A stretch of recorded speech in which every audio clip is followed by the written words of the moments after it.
surprise! Here we are with a rather unexpected 0.5 episode. Yep, episode 1.5, which wasn't planned, but honestly, it does feel very us. Yeah, or at least we hope it feels very us, because this was put together about 3 hours ago.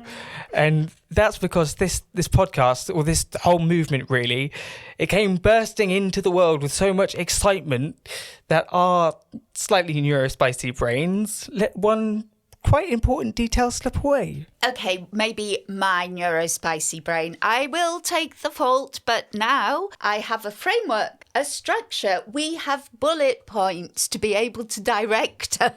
Sometimes I have the wording I'd like to use. And you can use those. But be prepared. We may slide off script every so often. Which is why my thing says the why behind kindness in motion. Yes, see, I've already got distracted. But yeah, to be honest, we were too busy ringing the triumphant bells and shouting about kindness needs to be heard, kindness needs to be felt. It's meant to be here. It's humanity's purest survival tool. And it absolutely is. Because without kindness, we have no hope as a species or civilization at all. Oh, wow. That wasn't scripted. But that was scripted, but I changed it, actually. That was an edit. So I hope you enjoyed it, listeners. But to be fair, and as you can see with neurospicy brains, we so easily go squirrel. And before we do descend into that very tempting, dark philosophical rabbit hole, let's just cheer it up a bit and tell the listeners why this extra episode exists. So this episode exists for a simple reason. You told us kindly, honestly, and helpfully. And you shared what you loved and what you felt was missing. And instead of panicking or feeling my RSD go kaboom, we actually got, or I did, excited, because now is a chance for us to share the actual beating heart of what kindness in motion is. So there's a learning curve, right? When you start something new, especially something that is as personal and unifying as this movement and what it aims to be, you don't always get it perfect straight away. Yep, my hyperfocus absolutely loved learning new technology, the producing, the focusing on this very important subject, but it also managed to distract me from the main body of what we were saying. But I am going to practice kindness to myself. Yes, mistakes happened. And it's actually fine that we missed an important section, because now is the time for us to put it right. Yeah, and let's be honest, it's okay when movements grow and develop with each new thought and spark of inspiration. And it's got here that I should say, sorry we cocked up. But I don't think we did. And I think you'll be with us as well when I say we're just learning. Yeah, it's me who wanted to say sorry. Perfectionism, it doesn't come easily. So I think me and Suzy are both similar in this, in that whenever we start to learn something or start to do something, we want to be the very best as soon as we can be. And so just realising that there are steps to becoming like the best in the world. Oh, yeah, which is where we will get to eventually. We are going to take over the world with kindness. Exactly. So let's get back to our framework. Yeah.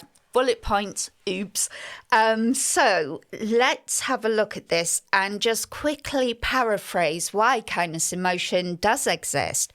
Most of you will have already heard the full story in episode 1, but for anyone who's new, welcome.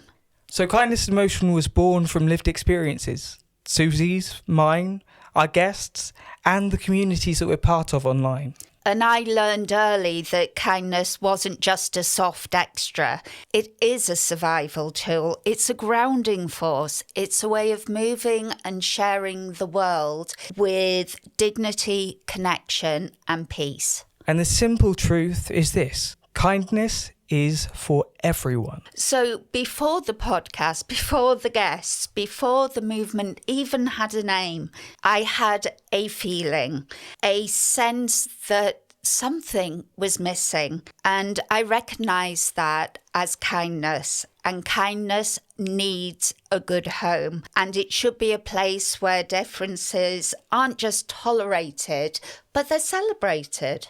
And that's when the first seeds were planted. The early conversations, the scribbled notes, the late night ideas, the what if we actually did this moments. The moments where Suzy was sat on her chair, jumping and jiggling around like she had ants in her underwear because she had such an idea of what this thing was, but couldn't quite say it out loud because the words weren't there yet. Yeah, those late nights were very unifying of my ideas, and I shall always truly appreciate them and miss them.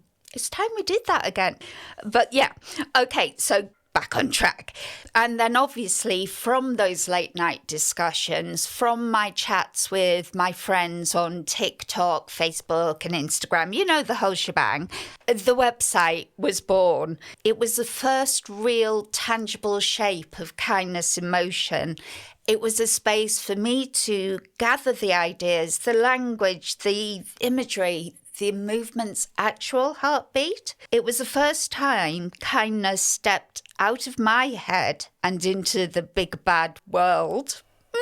So that website was the genesis, the moment that the movement became something that people could see, feel and join and actually interact with. Yeah, so let's talk about what we're actually trying to do. So first off, we want to build a culture of everyday courage, not the dramatic kind, the real kind. The courage to apologise, to listen, to include, and to try again. Oh, try again, yes.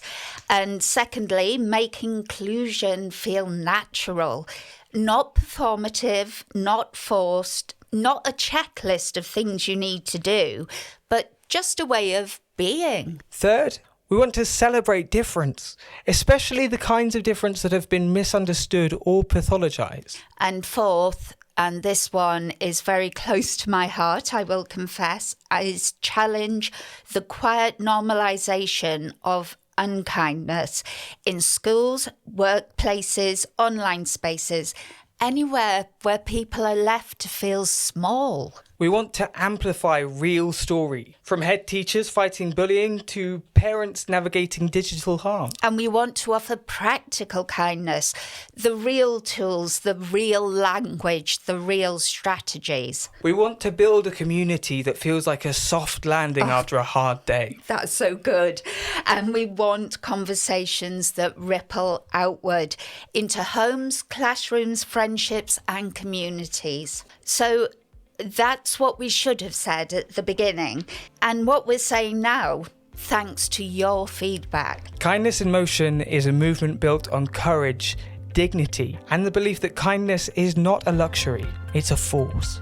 And if you're listening, you know you're already part of it. Your presence matters. Your own stories matter.